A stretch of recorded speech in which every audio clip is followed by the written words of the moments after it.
एक डायग्राम बनाता हूँ किसका, यूकैरियोटिक सेल। तो यूकैरियोटिक सेल सबसे पहले ये देखिए, सबसे आउटर मोस्ट कवरिंग बना रहा हूँ बच्चों में। ये सबसे आउटर मोस्ट कवरिंग हो गई, ये हो गया आपका सेल मेम्ब्रेन, जैसा कि मैंने प्रोकैरियोटिक कोशिका में बनाया था बच्चों। अब इसके बीच में जो बना दे रहा हूँ मैं आपका एक मिडिल लैमिना। ये क्या हो गया बच्चों, मिडिल लैमिना। ठीक बच्चों, सबसे ऊपरी कवरिंग को क्या कहा जाएगा, सेल वॉल हो गई आपकी, ये हो गई मिडिल लैमिना। और सबसे नीचे वाली परत को क्या कहा जाएगा बच्चों, जो ग्रीन कलर की है उसे सेल मेम्ब्रेन। ठीक बच्चों, इसके बाद जो इसके अंदर जितने भी सेल ऑर्गेनेल्स होते हैं, जैसा कि मैंने पहले बताया आप लोगों को, जो यूकैरियोटिक कोशिका होती है उसमें सभी membrane bound cell organelles present होते हैं। तो सबसे पहले मैं बनाता हूं आपका सबसे बड़ा जो पार्ट्स होता है यूकैरियोटिक कोशिका का, वो क्या होता है बच्चों, ये हो गया आपका, इसमें सेल सैप भरे रहते हैं। सेल की जो ऑस्मोलरिटी है उसको मेंटेन करने में ये कौन हेल्प करता है, ये है आपका वैक्यूल, और इसका जो है ये सेल सैप। ये हो गया बच्चों सेल सैप, ये इसकी कवरिंग हो गई जिसे कहते हैं टोनोप्लास्ट। इन दोनों को मिला के क्या कहेंगे, वैक्यूल है ये आपका। ठीक है, इसके बाद दूसरा ऑर्गेनेल्स मैं बना दे रहा हूँ, ये आपका न्यूक्लियस हो गया। ठीक बच्चों, ये है न्यूक्लियस। इसके अंदर क्या पाया जाएगा, न्यूक्लियस के अंदर पाया जाएगा एक न्यूक्लियोलस हो जाएगा, और यहाँ पे ये सभी क्या हो जाएंगे, क्रोमैटिन या क्रोमो। ठीक है, ये आपका हो जाएगा न्यूक्लियस, ये हो गया आपका क्रोमैटिन या क्रोमोजोम जिसे कहेंगे आप लोग, ये हो जाएगा क्या बच्चों, न्यूक्लियोलस। ठीक, तो ये जो आपको पोर्स दिख रहे हैं, ये पोर्स क्या हो जाएंगे, इसे कहेंगे न्यूक्लियर पोर।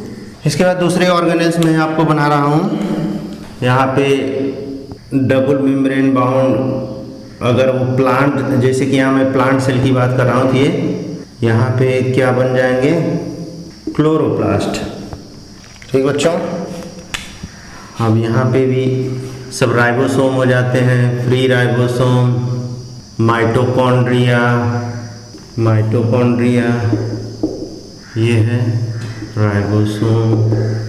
अब इसी जो स्ट्रक्चर आप लोग देख रहे हैं, इसी से अटैच रहता है क्या, एंडोप्लाज्मिक रेटिकुलम। न्यूक्लियस से अटैच रहता है क्या, फ्री एंडोप्लाज्मिक रेटिकुलम भी रहते हैं और बाउंड भी। ये क्या है बच्चों, स्मूथ एंडोप्लाज्मिक रेटिकुलम। और जो न्यूक्लियस से अटैच रहते हैं, इस पर क्या पाए जाते हैं बच्चों, ये राइबोसोम अटैच होते हैं। तो इसे हम लोग क्या कहेंगे, रफ एंडोप्लाज्मिक रेटिकुलम। क्यों रफ कहेंगे, RER या रफ एंडोप्लाज्मिक रेटिकुलम। ठीक बच्चों, और बीच बीच में कहीं कहीं कुछ और संरचनाएं पाई जाती हैं, जैसे गोल्गी बॉडी कहते हैं जिसे। ये क्या है बच्चों, गोल्गी बॉडी। ठीक, और ये पूरा जो मटेरियल है किससे भरा रहता है, और एक संरचना और इम्पोर्टेंट स्ट्रक्चर पाई जाती है जिसे लाइसोसोम कहा जाता है बच्चों, लाइसोसोम। ये सब वेस्किल फील्ड रहते हैं, लाइसोसोम। ठीक बच्चों, अब ये पूरा जो संरचना होती है किससे भरी जाती है, साइटोप्लाज्म, जो जीव द्रव्य होता है बच्चों, उससे भरा रहता है। ये सभी क्या हो जाएंगे, साइटोप्लाज्म। तो ये एक स्ट्रक्चर है किसका बच्चों, यूकैरियोटिक कोशिका का। तो जैसा कि मैंने मैक्सिमम चीज़ें जो प्रोकैरियोटिक कोशिका में पाई जा रही थी उसको यहाँ पे एक्सप्लेन कर दिया था। इसमें जो चीज़ें बच रही हैं जैसे सेल वॉल हो गया, मिडिल लैमेला हो गया, ये सब क्या होते हैं, क्या करते हैं, प्रोटेक्शन में हेल्प करते हैं। सेल मेम्ब्रेन जो है किसकी बनी होती है, ये मैंने बताया था, प्रोकैरियोट और यूकैरियोट में दोनों सेम होते हैं। ठीक है, यहाँ पे देखिए एक्स्ट्रा ये लाइसोसोम है। तो लाइसोसोम क्या होता है बच्चों, ये हाइड्रोलिटिक एंजाइम कंटेन करता है, हाइड्रोलिटिक एंजाइम। ये हाइड्रोलिटिक एंजाइम क्या होता है बच्चों, कि जैसे कि भोजन को पचाने के लिए हमारे पेट में डिफरेंट टाइप के एंजाइम्स होते हैं, वैसे ही अगर कोई मटेरियल, हार्मफुल मटेरियल इंटर कर गया है कोशिका के अंदर, तो ये क्या करता है, ये जो लाइसोसोम होता है उसको अपने अंदर ले लेता है और ब्रस्ट कर जाता है और उसको डिस्ट्रॉय कर देता है। ठीक है, राइबोसोम के बारे में मैंने प्रोकैरियोटिक कोशिका में अच्छे से बताया था, किसमें हेल्प करता है, ये प्रोटीन सिंथेसिस में मदद करता है। माइटोकॉन्ड्रिया, जैसे मैंने वहाँ पे प्रोकैरियोटिक में क्या बताया था, मीजोसोम होता है। मीजोसोम होता है किसमें, रेस्पिरेशन, रिप्रोडक्शन और रेप्लिकेशन में हेल्प करता है। ऐसे ही यहाँ पे जो माइटोकॉन्ड्रिया होता है मेनली किसमें, रेस्पिरेशन में मदद करता है।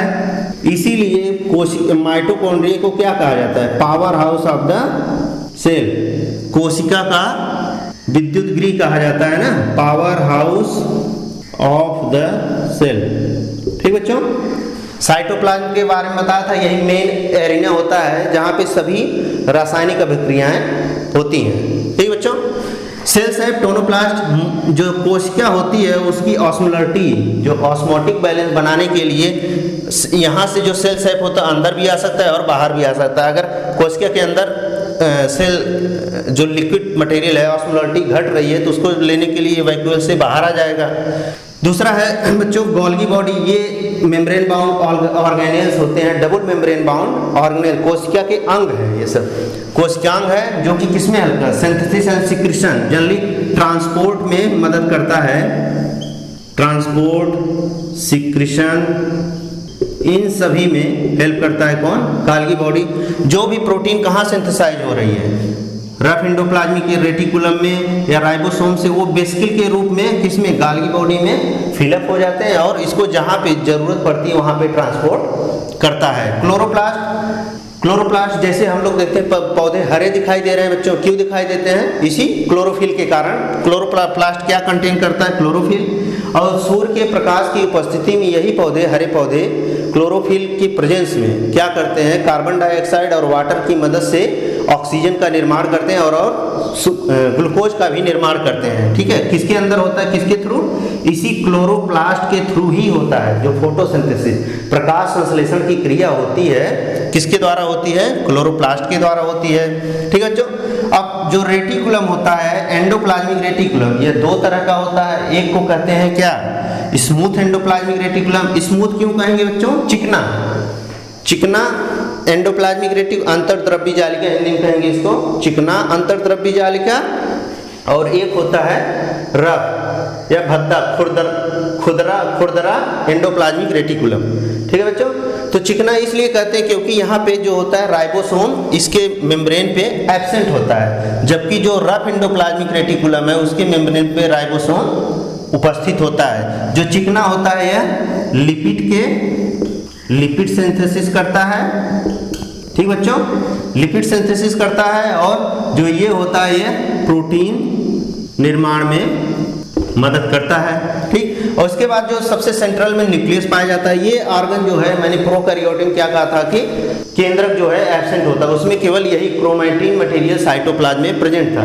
तो न्यूक्लियस केंद्रक जो है डबल मेम्ब्रेन बाउंड स्ट्रक्चर आप लोगों को दिखाई दे रहा है ना बच्चों, डबल मेम्ब्रेन बाउंड स्ट्रक्चर होता है जिसके अंदर न्यूक्लियोलस पाया जाता है और सबसे बीच में क्रोमैटिन पाए जाते हैं जो जेनेटिक पदार्थ होता है। क्रोमैटिन यानी डीएनए, आरएनए, आप लोग नाम डीऑक्सीराइबो न्यूक्लिक एसिड और ribose nucleic acid, deoxyribose nucleic acid और राइबोज न्यूक्लिक एसिड, ये जेनेटिक पदार्थ, जेनेटिक मटेरियल होते हैं जो कहाँ न्यूक्लियस के अंदर पाए जाते हैं, जबकि प्रोकैरियोट में साइटोप्लाज्म में ऐसे ही पड़े रहते हैं।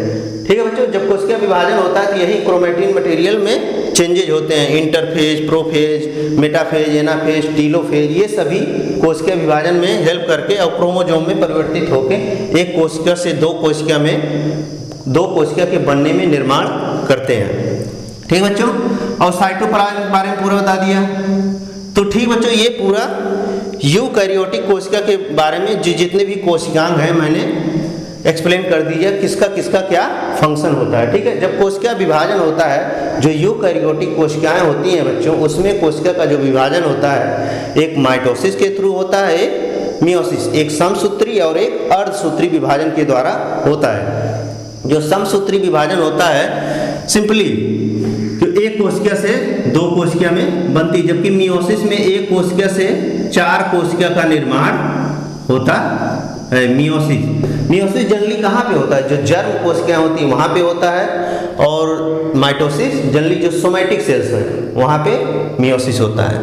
ठीक बच्चों, इस तरह से हम लोगों ने क्या किया, पूरा जो है प्रोकैरियोटिक कोशिका के स्ट्रक्चर के बारे में डिटेल में पढ़ लिया, और यूकैरियोटिक कोशिका के स्ट्रक्चर के बारे में और उसके सभी कोशिकाओं के बारे में डिटेल में पढ़ लिया। तो आप लोगों का जो ये चैप्टर है बच्चों, इसमें इतना ही पूरा है।